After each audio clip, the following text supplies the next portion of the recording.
Fighters, today I'm bringing you an old video from about 7 years ago on how to get the most out of your foreman. And if you are a foreman for a contractor, show them this video because it's going to make everyone's life easier.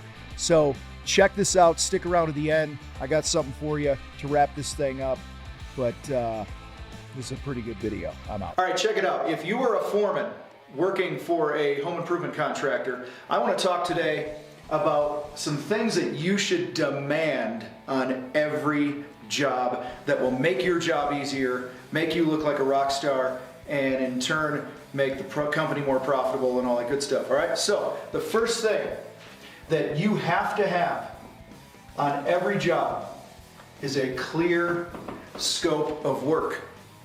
What the hell are you doing on the job, right? How many times has your boss or the estimator or somebody in your company just said, here's the address, go paint the house, go build the deck, go build the pond, you know, put the patio in, whatever, and then you get to a point in the job and the homeowner says to you something like, oh, I thought this was included, or I didn't think you were doing that. Listen, I watched a pond company build this amazing natural looking waterfall one day, and it was beautiful. The guy building it spent like 8-10 hours on this thing.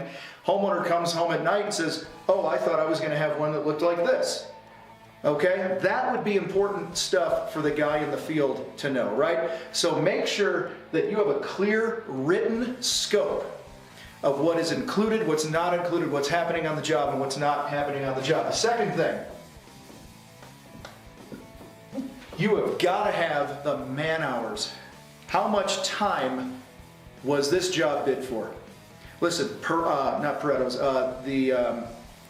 Parkinson's law says that the time needed for a task will expand to the time made available. All right, so if I'm given, you know, no time frame to paint this room, I'm going to take however long it takes me. If I'm given 4 hours to bang the walls out, guess what? I'm going to do them in 4 hours in most cases. So you need to make sure that your estimator is handing you a clear scope of work with hours that are attached to it. Okay, by task, ideally, like, hey, dig the hole, 4 hours. Move the crap from the front yard to the backyard, X amount of time, man hours, total people. Can't do it by task, do it by section of the job. So what are all the things in the preparation phase? What are all the things in the build phase? And what are all the things in the finish phase? So prep might be, you know, if we're painting this room, it might be getting the room ready, moving the furniture to the middle of the room, covering it with plastic, taping, doing some patching, everything up until we open a can of paint. Then we're in the finish, or I'm sorry, the build, or the doing the work thing. We're actually going to paint the room. And the finish might be pulling the tape, vacuuming the room, putting the light switch covers back on. Break it down at least into 3 ways for the hours, okay? That is something that you have got to demand, all right? So, material. Sorry, you can't read my writing. Material budget. How much paint? How many tons of rock? What are we going to need? Okay, those things are super important to know. I'm not going to beat that up because it kind of goes hand in hand with the point I made about the material or the hours, right? Okay, equipment, same thing. These should all be one, but what equipment am I going to need? How are we going to get up way up high? How are we going to dig this thing? All right, you should have that on paper, what the estimator was thinking when you were doing that. All right, a couple more things here.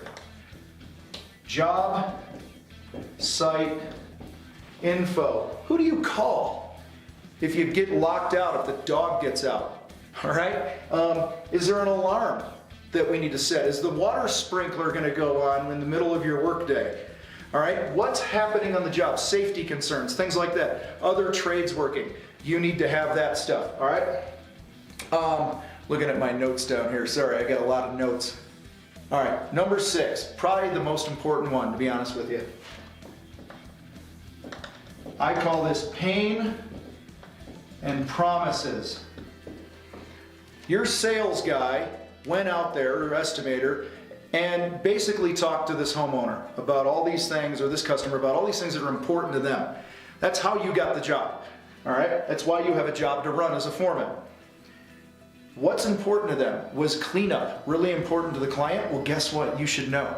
all right? What promises were made? You know, salespeople make a lot of promises. And so your salespeople need to make sure that they're jotting things down on this scope of work, on this sales to production handoff sheet, whatever you want to call it. Make sure that this stuff is communicated, all right?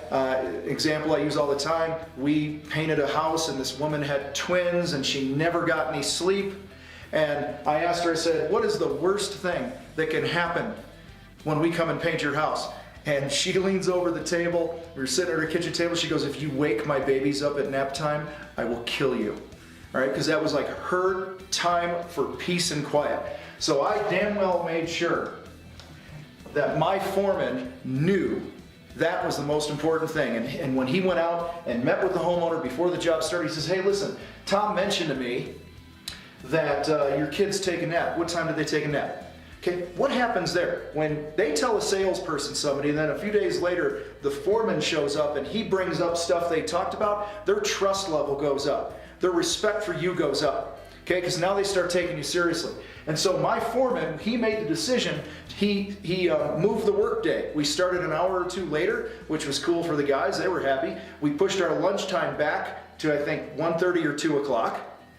And that's when they took lunch, and they took an extended lunch. And they worked a little later that day or whatever they did to get it done, but the bottom line is he worked with it and fulfilled the promise I made as a salesperson. All right, last thing. Signed paperwork and a deposit check. This is ultimately the estimator's job or the sales guy's job.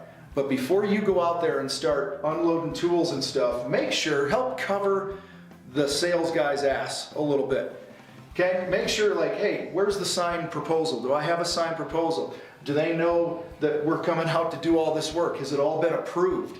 All right, and then getting that deposit check, okay, will ultimately make sure you get paid on payday. All right, so we want to make sure, just to cover the butt of the salesperson, that we have signed paperwork and deposit check and all that good stuff. All right, so guys, check this out.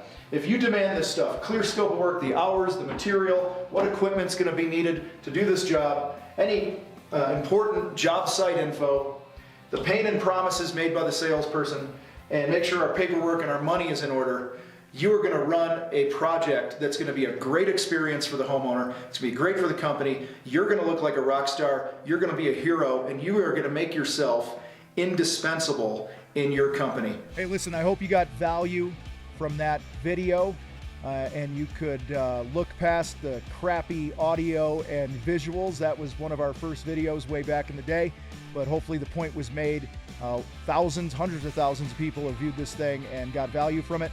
Listen, if you want to move faster in your business towards the success that you want, consider jumping in to our Battleground program. Head to thecontractorfight.com/battleground. And you'll be on your way to making more money, building the team that you want, and building a business that you can be proud of. I'm out.